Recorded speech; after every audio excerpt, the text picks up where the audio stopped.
வணக்கம் நண்பர்களே, ஹெர்புகள் சேனல் உங்களை அன்புடன் வரவேற்கிறது. இருமி இருமி தொண்டையெல்லாம் வலிக்குது, தொண்டையில் புண் கூட வந்துருச்சு அப்படின்னு புலம்புற நிறைய பேரை நாம் பார்த்துருப்போம். உங்களுக்கு சளி காய்ச்சலப்போ வரக்கூடிய இருமலை காட்டிலும் வறட்டு இருமல் நம்மளை ஒரு பாடுபடுத்தி எடுத்துரும். நம்மளோட டெய்லி ரொட்டீன் லைஃப்பை கூட பாதிக்கக்கூடியது இந்த வறட்டு இருமல். ஏன் அப்படின்னா, நார்மலாக உங்களுக்கு சளி காய்ச்சலோட வரக்கூடிய இருமல் அதிகபட்சமாக ஒரு 3 நாள் இல்லைன்னா 4 நாள் வரைக்கும் தான் இருக்கும். அதுக்கப்புறம் அதுக்கான வைத்தியத்தை நீங்கள் எடுத்துக்கிட்டிங்கன்னா நிச்சயமாக குணமாகிரும். ஆனால் வறட்டு இருமல் அப்படி கிடையாதுங்க. 2 வாரம் 3 வாரம் வரைக்கும் கூட இருக்கும்.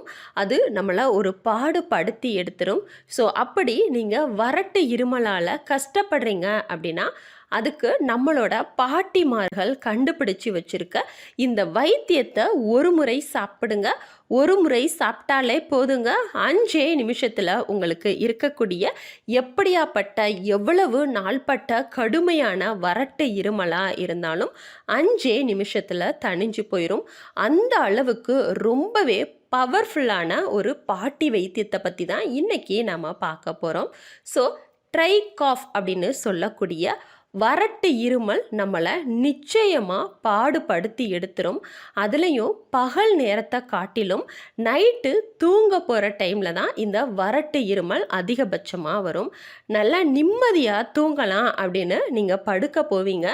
அந்த டைமில் தான் உங்களுக்கு வறட்டு இருமல் வரும். இருமிக்கிட்டே இருப்பீங்க. அதனால் உங்களுக்கு தொண்டையில் எரிச்சல், வலி, புண் வந்துடும். ஸோ இந்த வறட்டு இருமல் வர்றதுக்கு காரணம் என்ன அப்படின்னா நிச்சயமாக சளி கிடையவே கிடையாதுங்க. முதல் காரணம் என்ன அப்படின்னா வைரஸ் இன்ஃபெக்ஷன் தான். உங்களுக்கு வைரஸ் காய்ச்சல் இருந்துச்சு அப்படின்னா நிச்சயமாக வறட்டு இருமல் அதுக்கு அடுத்தபடியாக வரும். நார்மல் காய்ச்சல் வந்தால் இந்த இருமல் மட்டும்தான் வரும். ஆனால் வைரஸ் காய்ச்சல் இருந்துச்சுன்னா நிச்சயமாக உங்களுக்கு வறட்டு இருமல் வர அதிகமாகவே வாய்ப்பு இருக்குது. அதே போல தான் நிறைய பேருக்கு நாசி அலர்ஜி இருக்கும். அவங்களுக்கு வறட்டு இருமல் வரும். சில பேருக்கு நுரையீரலில் இரத்த உறைவு இருக்கும். அவங்களுக்கும் வறட்டு இருமல் வர அதிகமாகவே வாய்ப்பு இருக்குது.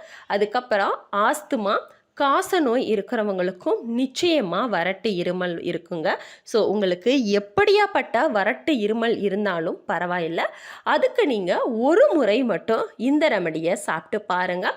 அதுக்கப்புறம் நீங்கள் வாரத்தில் ஒரு முறை கூட தாராளமாக ட்ரை பண்ணி பார்க்கலாம். ஏன் அப்படின்னா இந்த ரெமடி உங்களுக்கு இருக்கக்கூடிய வறட்டு இருமலை மட்டும் போக்கக்கூடியது கிடையாதுங்க.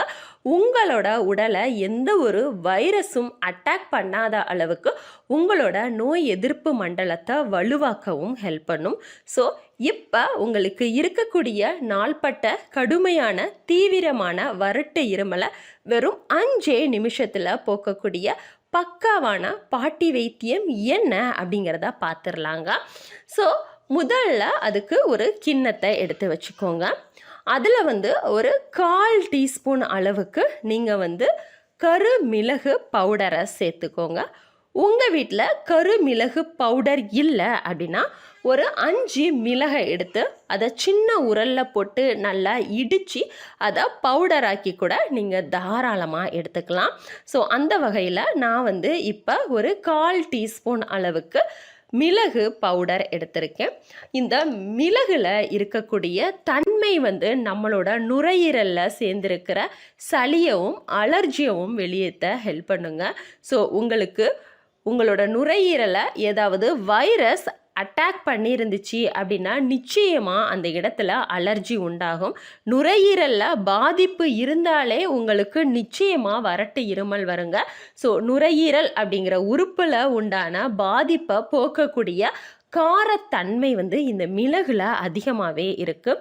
ஸோ நீங்கள் இப்போ மிளகு எடுத்து வச்சுக்கோங்க. அடுத்து இது கூட நம்ம சேர்க்க போகிறது 1/2 டீஸ்பூன் அளவுக்கு சுக்கு பவுடர். நார்மலாகவே நீங்கள் இஞ்சியை பயன்படுத்துகிறத காட்டிலும் இந்த கப நோய்களை போக்குறதுக்கு சுக்கை பயன்படுத்தினீங்கன்னா நிச்சயமாக உங்களுக்கு நல்ல நிவாரணம் கிடைக்கும். ஸோ அதுக்காக நான் இன்னைக்கு அரை டீஸ்பூன் அளவுக்கு சுக்கு பவுடர் எடுத்து அதையும் இது கூட சேர்த்துருக்கேன் நண்பர்களே. ஸோ இந்த சுக்குலையும் அதிக அளவில் காரத்தன்மை நிறைஞ்சு இருக்கு. காரத்தன்மையோட இருக்கக்கூடிய இந்த சுக்கை நம்ம சாப்பிடும் பொழுது அதுவும் நம்ம உடலில் உண்டான குறிப்பாக நுரையீரலில் இருக்கக்கூடிய வைரஸை அழித்து வெளியேற்றும். வறட்டு இருமலுக்கு காரணமாக இருக்கக்கூடிய அனைத்து விதமான காரணிகளையும் தடுக்கக்கூடிய அழிக்கக்கூடிய தன்மை இந்த சுக்கில் நிறைஞ்சு இருக்கு. ஸோ சுக்கை நீங்கள் பயன்படுத்தும் பொழுது உங்களுக்கு இருக்கக்கூடிய எப்பேற்பட்ட வறட்டு இருமலாக இருந்தாலும் நிச்சயமாக ஒரு 5 நிமிஷத்தில் குணமாகிறோம். அதிகபட்சம் 10 நிமிஷம் அவ்வளவுதாங்க. குறைஞ்சபட்சம் 5 நிமிஷம், அதிகபட்சம் 10 நிமிஷம் அவ்வளவுதான்.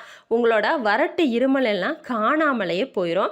ஸோ நீங்கள் இருமி தொண்டை வலிக்கு, தொண்டை எரிச்சலாக இருக்குது, நார்மலாக சாப்பிட முடியலை, தண்ணி குடிக்க முடியலை, எச்சில் கூட விழுங்க முடியலை, அந்த அளவுக்கு இந்த வறட்டு இருமல் என்னை பாடாப்படுத்துது அப்படின்னு சொல்கிறவங்க இந்த ரெமடியை சாப்பிட்டு பாருங்கள். நிச்சயமாக உங்களுக்கு சொல்யூஷன் கிடைக்கும். ஸோ இப்போ நான் அரை டீஸ்பூன் அளவுக்கு சுக்கு பொடியவும் இந்த கிண்ணத்தில் சேர்த்துட்டேன். கடைசியாக இது கூட நாம் ஒரு அரை டீஸ்பூன் அளவுக்கு தேன் சேர்த்துக்கலாம். தேன் அரை டீஸ்பூனில் இருந்து 1 டீஸ்பூன் வரைக்கும் நீங்கள் தாராளமாகவே சேர்த்துக்கோங்க. ஆனால் சுத்தமான தேனாக பயன்படுத்துங்க. ஏன்னா கடைகளில் நிறையவே கலப்படமான தேன் கிடைக்குது. அதை தயவு செஞ்சு வாங்கி யூஸ் பண்ணாதீங்க. சுத்தமான தேனை நீங்கள் இருமலுக்கு பயன்படுத்தினீங்கன்னா உங்களுக்கு பூரண குணம் கிடைக்கும். அதுக்காக தான் சொல்கிறேன். ஸோ இப்போ நான் சுத்தமான தேனை ஒரு அரை டீஸ்பூன் அளவுக்கு இதில் சேர்த்துட்டேன். இப்போ இந்த 3ஐயுமே நம்ம நல்லா கலந்து விட்டுறலாம். கலந்துட்டு இதை எப்போ சாப்பிடணும் அப்படின்னா, உங்களுக்கு வறட்டு இருமல் எந்த டைமில் வருதோ அந்த டைமில் சாப்பிடுங்க. அப்படியே இதை ஸ்பூனில் எடுத்து உங்களோட வாயில் வச்சு அப்படி நல்லா மென்று முழுங்கிருங்க. அவ்வளவுதாங்க. இதை சாப்பிட்ட 5 நிமிஷத்தில் வறட்டு இருமல் கட்டுப்படும். சளியவும் இலக்கி வெளியேற்றும்.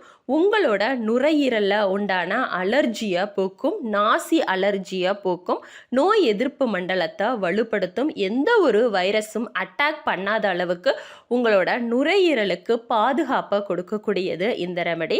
ஸோ வறட்டு இருமல் பெரும்பாலும் நைட் டைமில் தான் வரும். அதனால் நீங்கள் நைட்டு தூங்க போகிறதுக்கு முன்னாடி இந்த ரெமடியை சாப்பிட்டீங்க அப்படின்னா நிச்சயமாக உங்களுக்கு நல்ல பலன் கிடைக்கும் நண்பர்களே. அது தவிர உங்களுக்கு பகலில் எப்பயாவது வறட்டு இருமல் வந்தாலோ இல்லைன்னா தனியாத இருமல் வந்தாலோ அதுக்கு தாராளமாக இந்த ரெமடியை நீங்கள் சாப்பிட்லாம் நண்பர்களே. சளி, இருமல், காய்ச்சல் இருக்கிற டைம்லையும் நீங்கள் தாராளமாக எடுத்துக்கலாம். ஏதாவது வைரல் இன்ஃபெக்ஷன் இருந்தாலும் அதுக்கும் இந்த ரெமடியை சாப்பிடுங்க. ஸோ கப நோய்கள், நுரையீரல் சம்பந்தமான நோய்களுக்கு சூப்பரான ரெமடி இதுதாங்க. இதை ஒரு முறை ட்ரை பண்ணி பார்த்துட்டு உங்களோட வேல்யூபிளான கமெண்ட்டை நிச்சயமாக எங்கள் கூட ஷேர் பண்ணிக்கோங்க. அதே போல் இந்த ரெமடியை நிச்சயமாக நிறைய பேர் ட்ரை பண்ணியிருப்பீங்கன்னு நினைக்கிறேன்.